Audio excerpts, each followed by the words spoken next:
Auzubillahi minasyaitonirrajim. Bismillahirrahmanirrahim. Assalamualaikum warahmatullahi wabarakatuh.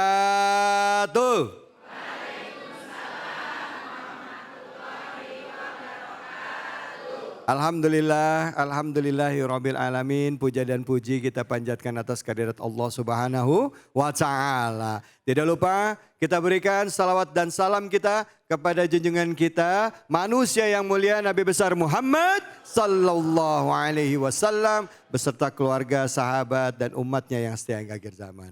Hari ini kita kembali silaturahim dalam program kesayangan kita semua yang hadir setiap Sabtu dan Ahad di Ainis TV, yaitu Cahaya Hati Indonesia. Seperti biasa, kita akan membahas tema-tema keseharian dari sudut pandang Al-Quran. Nah, hadir bersama kita di kesempatan kali ini guru-guru kita yang insya Allah akan memberikan keilmuannya kepada kita khususnya dalam pemahaman Al-Quran. Kepada yang pertama, izinkan saya mengucapkan salam hormat dan takzim saya kepada pendiri dan pengurus Yayasan Majelis Makbul Qur'ani. Nah, beliau adalah Ustadz Doni Amir, sahabat saya, Bu. Assalamualaikum warahmatullahi wabarakatuh. Waalaikumsalam warahmatullahi wabarakatuh. Ustadz, makasih datang lagi ke sini. Alhamdulillah, terima kasih. Sebelah Ustadz sudah hadir guru kita, beliau adalah doktor dari ilmu tafsir Al-Quran, yaitu Ustazah Inaratul Ain. Assalamualaikum warahmatullahi wabarakatuh. Waalaikumsalam warahmatullahi wabarakatuh. Masya Allah, Ustazah terima kasih sudah hadir, Ustazah. Afwan. Dan sebelah Ustazah hadir guru kita Kiai Haji Aqib Malik. Assalamualaikum warahmatullahi wabarakatuh. Waalaikumsalam Ustadz David Halik. Sehat, Kiai? Alhamdulillah sangat sehat sekali. Inilah dia guru-guru kita yang akan membagikan ilmunya kepada kita di kesempatan yang berbahagia ini. Tapi sebelum saya masuk ke dalam tema ini ada satu video yang akan sama-sama kita saksikan ya. Tema kita kali ini adalah mengenai ancaman pelaku bullying dalam Islam. Nah, seperti apa video yang akan kita saksikan? Ini dia.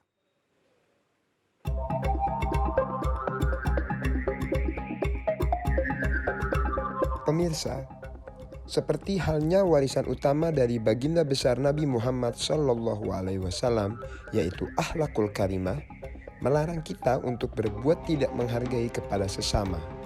Dikarenakan dapat melukai hati seseorang dan itu pun merupakan dosa besar di mata Allah Subhanahu wa Ta'ala.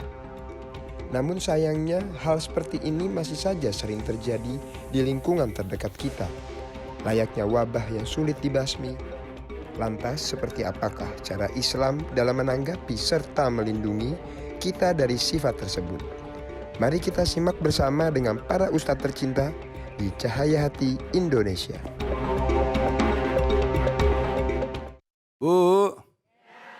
Bu, sampai sekarang masih ada anak-anak yang dibully di sekolahnya, ya masih ada loh Bu. Bahkan nggak jarang juga yang akhirnya sampai jatuh korban jiwa. Ya, baik itu di sekolah formal, sekolah non formal ya, bahkan di sekolah-sekolah yang latar belakang agama ya. Aduh, ini jadi prihatin loh Bu saya sama kasus ini, dan tema ini berapa kali kita angkat nggak kelar-kelar ya. Oke, sebelum saya curhat, silakan mungkin ada yang mau curhat Bapak atau Ibu, silakan. Assalamualaikum warahmatullahi wabarakatuh. Waalaikumsalam warahmatullahi wabarakatuh. Pertama perkenalkan nama saya Pak Tarji Marzuki, tinggal di Pondok Cabe ini juga. Iya. Saya ada singkat aja, pertanyaan saya adalah yang saya tanyakan dalam kehidupan, mengaplikasikan kehidupan sehari-hari Pak. Iya. Apa sih ciri-ciri orang yang jolim itu Pak? Oh iya. Ya saya jujur aja. Di hari tua ini, usia saya 263 Pak. Iya. Jangan sampai seharian saya ini dicap orang Zolim. jolim. Zolim. Mohon penjelasannya. Oke. Itu aja. Assalamualaikum warahmatullahi wabarakatuh. Waalaikumsalam warahmatullahi wabarakatuh. Kadangkala kita nggak sadar kita udah zolim sama orang ya, betul nggak Bu ya? Perasaannya kayaknya sih enggak, tapi ternyata orangnya itu, ini orang kok rasanya nggak enak gitu ya karena sikap kita. Ustadz, mohon pencerahannya pertama pertanyaan dari Bapak tadi dan juga mungkin para guru bisa menyikapi juga peristiwa bullying yang dilakukan oleh kakak kelas atau temannya di sekolah terhadap anak-anak. Silakan, Fadol. Baik, terima kasih Mas David, terima kasih Bapak yang bertanya. Assalamualaikum warahmatullahi wabarakatuh. Bapak Ibu yang dirahmati Allah, gini, saya mau kasih konsep Quran ya. Jadi takwa itu Mas David, itu kan akar katanya sulasi mujarot 3 huruf ya. Wiqaya, wawu, qaf, dan ya. Artinya adalah hati-hati. Takwa itu hati-hati, artinya, arti dasarnya itu ya wiqaya. Hati-hati. Hati-hati, wawu, qaf, dan ya, wiqaya. Oh. Lah, di dalam Al-Quran, kata-kata takwa itu biasanya diperintahkan kepada orang beriman. Iya. Ya ayyuhallazina amanu taqullaha haqqa tuqatih, ya ayyuhallazina amanu taqullaha wa qulu qawlan sadida, ya ayyuhallazina amanu taqullaha wabtaghu ilaihil wasilah dan seterusnya. Kecuali dalam 3 tempat. Ini menunjukkan betapa perhatian Al-Quran terhadap nanti takwa itu ini akan menjawab pertanyaan Bapak dan juga Viti yang sedang kita saksikan. Kecuali pada 3 tempat. Yang pertama pada surat Luqman, surat ke-31 ayat 33. Ini sama dengan, sama temanya maksud saya, dengan surat ke-22 Al-Hajj ayat yang pertama. Yaitu tentang hari kiamat. Kalau untuk hari kiamat, itu seluruh manusia disuruh bertakwa. Kalimatnya, surat Al-Hajj ayat pertama itu ya. Ya yuhannasu taqu rabbakum inna zalzalatas saati syai'un azim. Wahai manusia, takutlah kalian kepada hari kiamat. Karena guncangannya itu ini perkara besar, syai'un azim. Gitu ya. Jadi ada lompatan, nggak perlu orang beriman untuk takut kepada syai'un azim yang zalzalatas sa'ah tadi. Iya, Ya. Yang kedua ini Pak, yaitu surat An-Nisa, surat keempat, ayat yang pertama. Kalimat Allah sama-sama ayat pertama tadi ya, ini menurut saya luar biasa. Kalimatnya begini. Ya ayuhan nasu taqu rabbakumul ladzi khalaqakum min nafsin wahidah. Wa khalaqa minha zawjaha. Wa batha minhuma rijalan katsiran wa nisaa.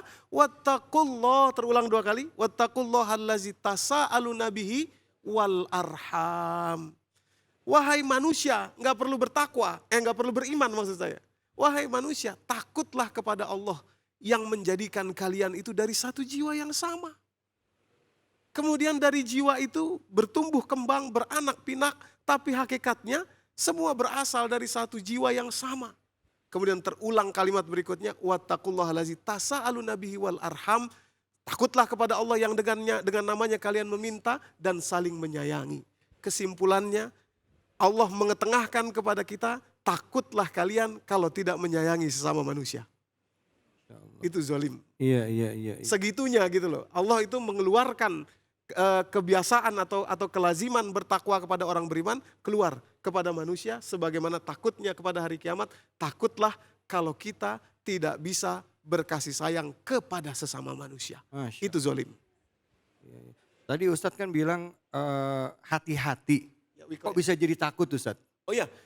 Ya kan tadi Betul, kan kata betul. dasarnya hati-hati. Iya. Kok bisa jadi kita akan yang lainnya sebagian besar tadi hati-hati. Iya. Kecuali di 2 ini Di 2 itu. tadi Ustadz mengutipnya Betul. sebagai takut. Iya. Nah, kenapa Ustadz? Jadi kata-kata hati-hati ini atau wiqaya ini menjaga itu jangan sampai kita terjerumus. Sehingga rasa takut kita untuk tidak terjerumus kepada atau terkena Ya. balaknya itu tadi, nah itulah rasa takutnya. Itulah takwa, salah satu layer atau lapisan yang paling dasar dari takwa itu adalah wiqaya. Wikoya, kehati-hatian tadi. Kehati-hatian, Hati-hati. Iya, takutlah akan sesuatu yang akan terjadi tadi. Baik, Masya Allah. Terima kasih banyak Ustadz. Maaf ya Bu ya. Bu, ngangguk ngerti kagak? Ya tadi, saya aja tadi nanya. Ustazah, silakan Ustazah. Maaf ya Ustadz ya. Silakan. Silakan Ustazah. Assalamualaikum warahmatullahi wabarakatuh.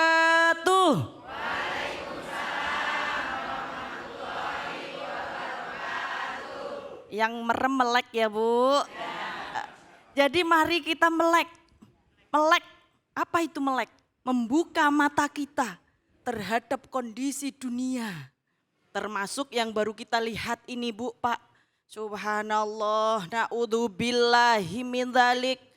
Masih kecil sudah berani menganiaya temennya, adik kelasnya. Penganiayaan ini pasti berasal dari rasa lebih kuat, lebih baik. Sehingga menganiaya yang lebih lemah. Jadi kalau tadi pertanyaan dari Bapak, Pak siapa tadi Pak? Tajid. Tajid itu artinya mendapatkan. Semoga mendapatkan ilmu yang bermanfaat. Amin. Allahumma amin.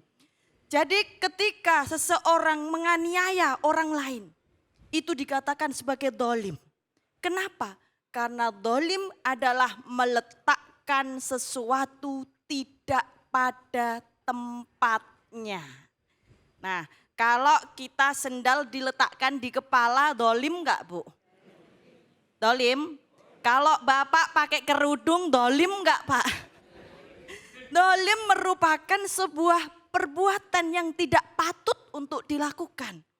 Masa bapak-bapak harusnya pakainya pecis, kenapa pakai jilbab warna kuning? Atau warna hijau? Atau warna merah? Mau warna yang apa? Silahkan. Ya, bebas kalau ibu-ibu enggak apa-apa. Tapi kalau bapak, letakkanlah peci, jangan jilbab. Itu baru keadilan. Jadi kezaliman itu adalah lawan daripada al-adl. Dan dolim secara etimologi, apa itu etimologi? Etimologi itu secara bahasa.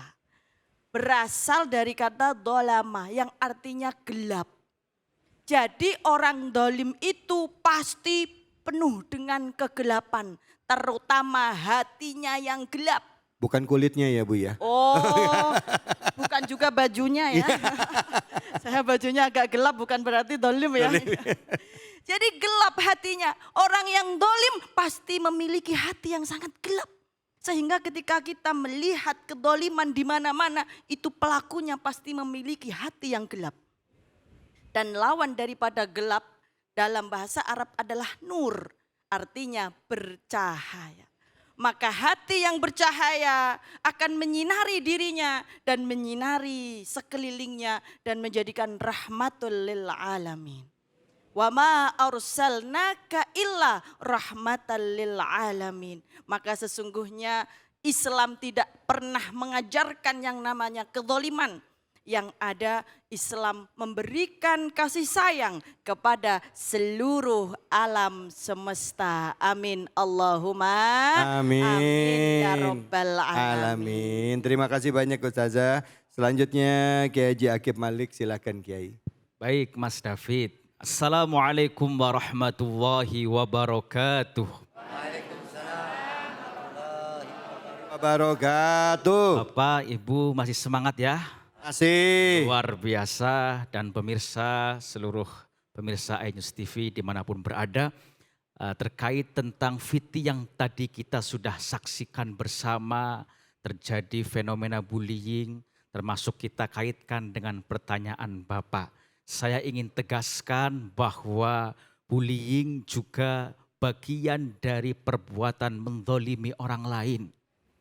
Dan Islam mengecam kita menzalimi orang lain, termasuk di dalamnya adalah bullying. Karena apa? Tentunya ketika kita menzalimi, termasuk ketika ada orang yang terbuli, itu ada yang disakiti. Saya ingin tanya ke ibu-ibu. Ibu-ibu, kira-kira kalau ibu-ibu disakiti sedih atau sedih? Nah, maka itu menjadi ukuran kalau saya disakiti sedih, tidak nyaman, kita juga sebaliknya. Jangan sampai menyakiti orang lain. Karena yang disakiti mesti sedih, mesti tidak nyaman. Bahkan tadi di fitih trauma, termasuk anak-anak pelajar kita yang Masya Allah sampai ada yang meninggal, sampai ada yang di rumah sakit. Itu berarti ada apa? Ada luka, ada yang tersakiti, dan itulah zalim. Dan Islam sangat mengecam bullying karena bullying bagian dari kezaliman. Maka sebaliknya apa? Kita harus saling mengasihi, kita harus saling menyayangi, kita harus saling menghormati. Disebutkan bahwa apa? Bahwa ketika kita mau mengasihi orang-orang yang ada di bumi, maka Allah, maka penduduk yang di langit juga akan mengasihi kita. Artinya apa? Ketika kita baik dengan keluarga kita, termasuk anak didik kita, termasuk teman-teman kita, termasuk tetangga kita, maka siap-siap Bapak Ibu semuanya akan diangkat derajatnya menjadi orang-orang yang mulia. Bahkan Amin. perintah untuk saling menghargai, menghormati itu juga disampaikan Nabi. Ada sebuah hadis yang menurut saya unik. Ini kesukaan ibu-ibu ini yang suka masak. Nah, Jadi ada di dalam kitab Riyadhus Shalihin dijelaskan apa ketika umatku yaitu umat Islam, mungkin ibu-ibu yang suka masak, apa idza tabahta marokotan fa'akthir ma'aha. Itu perintah untuk saling menghormati, menghargai dan menyayangi termasuk pada tetangga. Sebagai antitesa dari bullying, yaitu kita mengasihi. Ketika ibu-ibu sedang masak yang ada sayurnya, yang ada kuahnya, kata Nabi, idza tabahta marokotan fa'akthir ma'aha. Perbanyaklah airnya. Maksudnya apa sih? Maksudnya supaya kita kalau perbanyak airnya sayur sop, akhirnya kita bisa mengirim ke orang tua, tetangga kita. Betul atau betul Bu? betul. Tapi ya yang dikirim jangan hanya kuahnya saja. Nah Air doang ini mah. iya, maka orang-orang yang apa? Mengasihi, orang-orang yang tidak mendolimi orang, orang tersebut akan diangkat derajatnya di sisi Allah dengan derajat yang mulia. Amin, Allahumma amin. Dan akan menjadi muslim yang kafah. Yaitu apa? Al-muslimu man salimal muslimuna min lisanihi wa yadihi. Bahwa orang Islam, orang yang memposisikan kepada umat Islam yang lainnya aman, selamat, damai, menghormati. Dari apanya? Dari lisannya. Kadang-kadang lisan kita itu kebanyakan omong akhirnya menyakiti, kita harus jaganya. Wayadihi termasuk dari tangannya. Karena apa? Karena bullying itu kan tidak hanya dari tangan yang sifatnya fisik saja, termasuk dari lisan, termasuk dari psikis. Maka ketika kita bisa untuk menghindari bully, bisa untuk menghormati orang lain, mudah-mudahan kita termasuk menjadi orang-orang yang bertakwa. Amin. Allahumma amin ya rabbal alamin. Amin, ya rabbal alamin. Begitu Ya, Mas David. terima kasih banyak Ustaz. Baik, kita akan bahas lebih dalam tentang masalah ini ya. Bagaimana Islam menyikapinya. Tentunya hanya di sini, di Cahaya Hati Indonesia.